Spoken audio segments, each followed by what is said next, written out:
Bonjour à tous et bienvenue à nouveau sur cette chaîne Proactive Boss. Aujourd'hui on va parler de Solana. Alors je vous dis tout de suite, je ne suis pas forcément un fan du projet Solana, c'est personnel, malheureusement je n'y ai jamais accroché.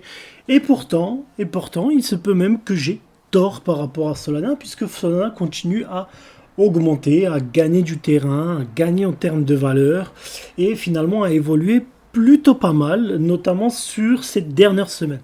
Alors du coup, comme je suis obligé, je m'oblige moi-même des fois d'aller en dehors de mon confort.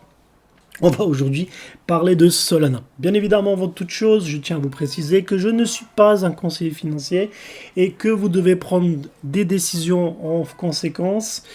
Vous devez, si vous souhaitez investir dans les crypto-monnaies, vous renseigner et consulter éventuellement un conseiller financier professionnel, je vous ai averti.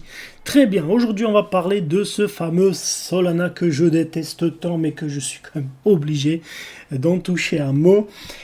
Aujourd'hui Solana il reste quand même sur la 6e place avec un price action qui est à 165 $. Et puis sur les 7 derniers jours on a quand même une augmentation de 6,41%. Donc quand les autres crypto-monnaies sont plutôt à la baisse, à part Ethereum et quelques autres, finalement Solana explose et c'est qu'il y a forcément une raison et on va essayer de voir pourquoi. Alors lorsqu'on se concentre un petit peu sur le graphique, quand on regarde bien sur les 7 derniers jours, on était plutôt ici le 8. Alors en mois de... Pardon. Alors on va rester sur du daily. Quand on regarde bien ici, on était plutôt donc le 8 juillet...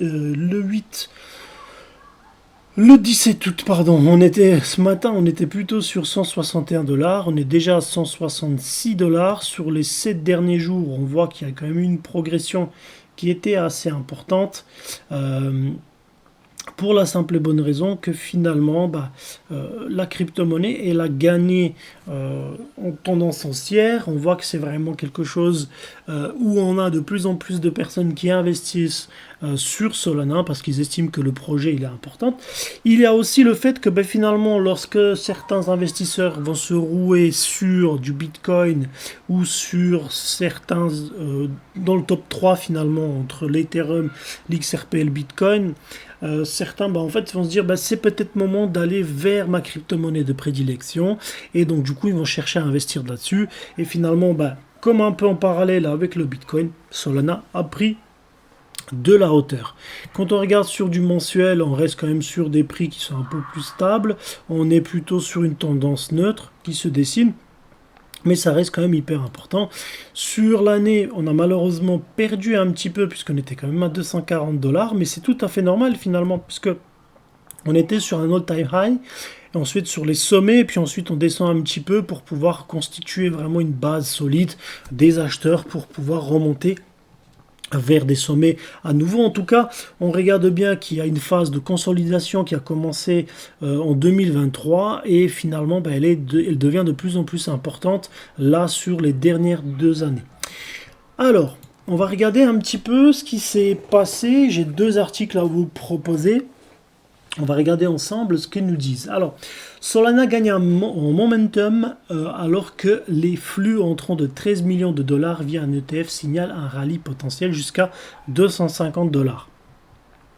Solana attire de nouveau l'attention sur le marché des crypto-monnaies grâce à une demande institutionnelle croissante et à des nouveaux flux entrant dans son ETF de stocking côté États-Unis. Les données récentes indiquent que le momentum de Solana pourrait se diriger vers une rupture significative. Les analystes envisagent une montée possible jusqu'à 250 $ si les tendances actuelles se poursuivent. 13 millions de dollars de flux entrant dans ETF Solana stimule le marché. L'ETF Solana Stocking, géré par Rix Shares, vient d'enregistrer sa meilleure performance à ce jour. Au cours des dernières 24 heures, le fonds a attiré 13 milliards de dollars de flux net, tandis que le volume quotidien de trading a grimpé de 68 millions de dollars, le plus élevé depuis sa création.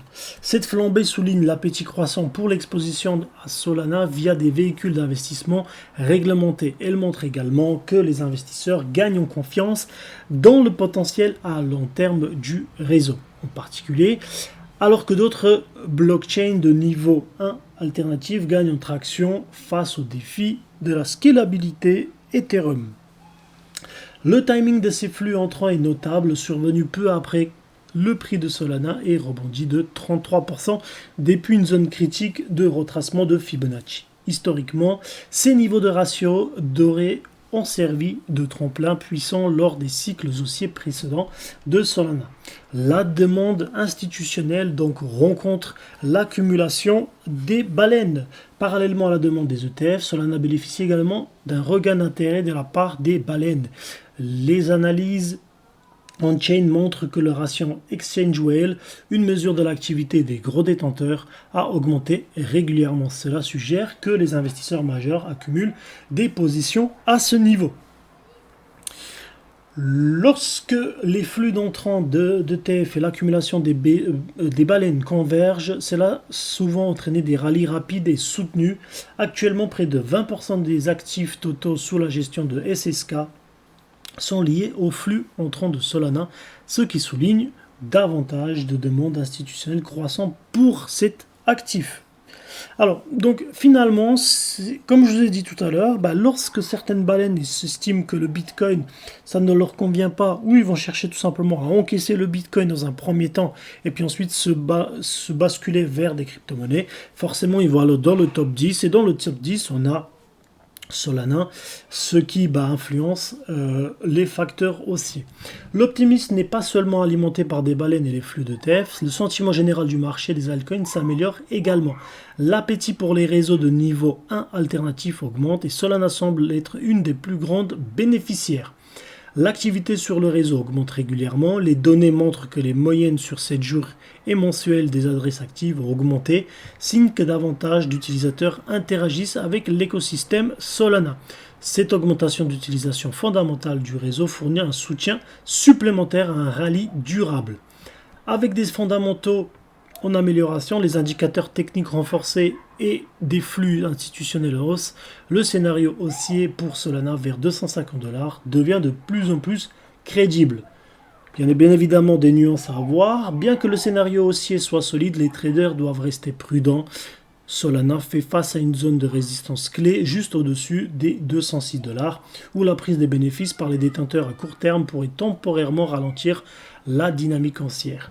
Si les acheteurs parviennent à surmonter cette barrière, le momentum pourrait rapidement pousser Solana plus haut, surtout si les flux entrants d'ETF restent constants et que l'accumulation des baleines se poursuit. Si ces tendances s'alignent, une rupture vers la région des 250$ pourrait se matérialiser dans les semaines à venir. Solana se trouve actuellement dans une position unique avec un intérêt institutionnel. Le comportement des baleines et une activité réseau en amélioration pointent tous dans la même direction. Les 13 millions de dollars de flux entrants de l'ETF marquent une étape importante pour une présence réglementée de Solana, tandis que l'accumulation des baleines renforce encore les perspectives haussières. Donc, Solana pourrait à nouveau atteindre les 250$. Ce qui s'est passé, finalement les 250$, on les avait à nouveau ici, on était plutôt donc vers le 23 novembre 2024, on pourrait avoir le même scénario. Alors, maintenant la question, c'est est-ce que finalement Solana pourrait atteindre un nouveau sommet en septembre? Visiblement, on est plutôt sur une tendance haussière. En fait, finalement, alors moi par expérience de ce que j'ai pu voir sur l'ensemble des crypto-monnaies, c'est que mois de juillet, août, on va dire c'est plutôt des préparatifs de ce qui va se passer sur la phase, sur le dernier trimestre de l'année. Donc finalement, concrètement, moi je pense qu'à partir d'octobre-novembre, là on aura vraiment une explosion de la valeur de crypto. Alors bien sûr, on peut toujours dire des choses avec pincettes, mais comme pour XRP, comme pour Ethereum et même comme pour Bitcoin, à mon sens, Solana va avoir justement cette poussée haussière et je pense même qu'on pourrait à nouveau revoir des all-time high sur la fin du dernier trimestre 2025. Alors, En ce moment, le marché des altcoins est animé par une tendance haussière intense sous la direction d'Ethereum, quand bien même un ralentissement a lieu en fin de semaine. La crypto numéro 2 n'est pas la seule à grimper puisque sa rivale Solana se trouve aussi au centre des discussions. En quelques heures, le Sol a monté de 10% et a flirté avec une barre symbolique de 200 $ au début de la semaine, malgré une rechute ces derniers jours. La question est simple, cette poussée peut-elle l'emmener vers un nouvel ATH dès septembre où la pression vendeuse va-t-elle freiner son ascension? Prix de Solana, un rallye de 10% sous tension. Le mouvement a démarré depuis le super solide de 175 $ au début de la semaine avant que le Solana ne se franchisse presque instantanément les résistances de 185 et 190 $. Il a aussi effacé une ligne de tendance baissière à 178 $ sur le graphique horaire, un signal qui a redonné confiance aux acheteurs. Alors on voit ici finalement, ok, on a atteint le all-time high, ensuite on a forcément une correction qui va se profiler, puis on voit à nouveau qu'il y a une légère tendance haussière qui va chercher finalement à corriger un petit peu ces tendances baissières. Maintenant l'objectif ici c'est tout simplement de casser déjà ces plusieurs résistances. Donc la première qui à mon sens elle est ici, et puis ensuite passer 195, 197 pour aller au-delà de 200 et aller chercher un petit peu plus haut.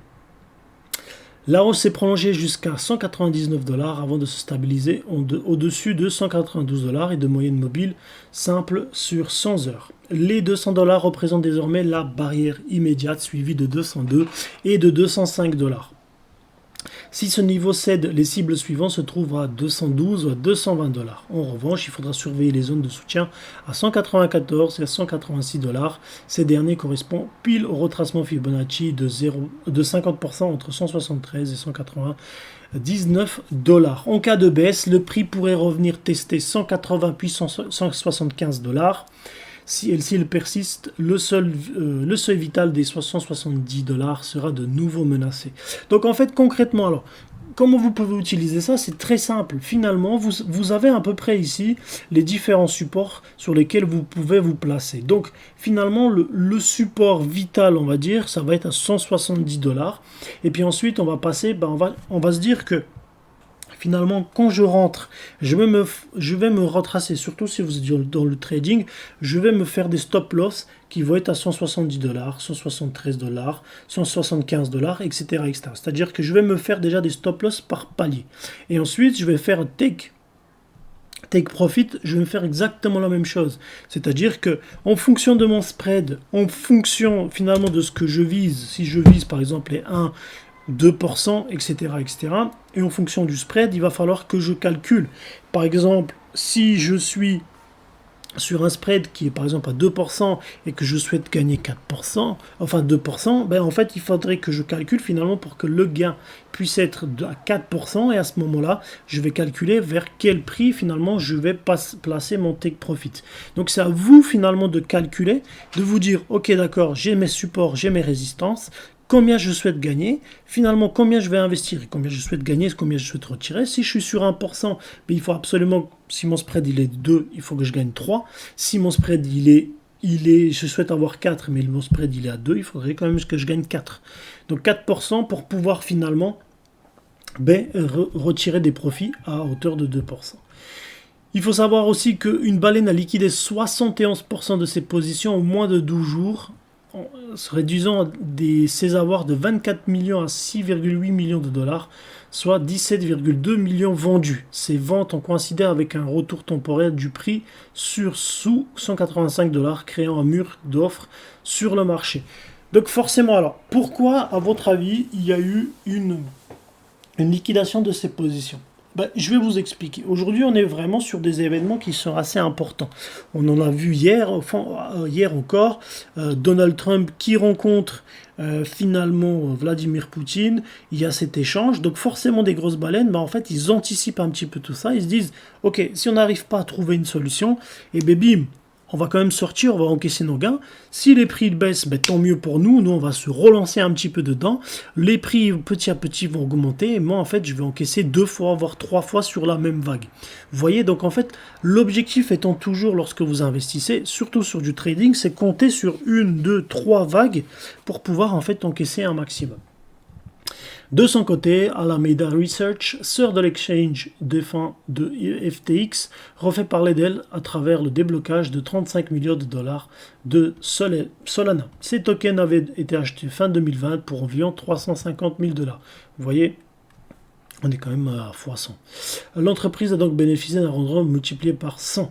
Même si ces déplacements signalent une potentielle vente sur le marché Paris baissier, la position nette reste positive et le prix tient en dessous de 170 dollars.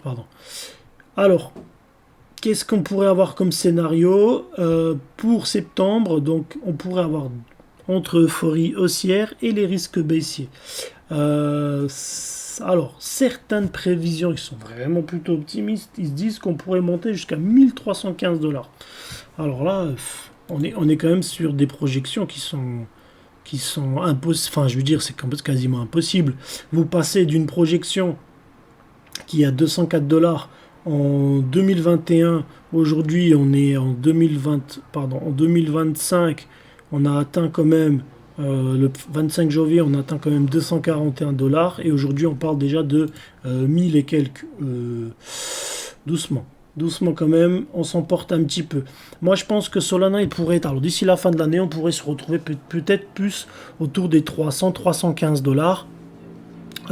Ça va dépendre des autres crypto-monnaies. Solana, comme XRP, comme Tron, finalement vont tous dépendre de Bitcoin et de l'Ethereum. S'il y a vraiment un engouement, si on arrive à trouver des choses intéressantes, si les marchés sont relancés, à ce moment-là, on pourrait espérer, à mon sens, entre 300-315 dollars, ça pourrait être une barrière qui peut être franchie. Avec prudence, je dirais plutôt 280 et ça serait vraiment quelque chose de plutôt bien. Alors dites-moi dans les commentaires, qu'est-ce que vous en pensez? Est-ce que vous pensez finalement que Solana va exploser complètement, elle va faire un bond et puis on va être plutôt sur 1315 dollars à la fin de l'année, ou au contraire, on va avoir quelque chose d'un peu plus mesuré, un peu plus stable, qui va se situer peut-être entre 280 et 315 dollars. Dites-moi dans les commentaires, n'hésitez surtout pas à vous abonner. L'objectif c'est d'atteindre les 500 abonnés d'ici au moins on va dire octobre. Et puis écoutez, je vous dis à la prochaine. Bye.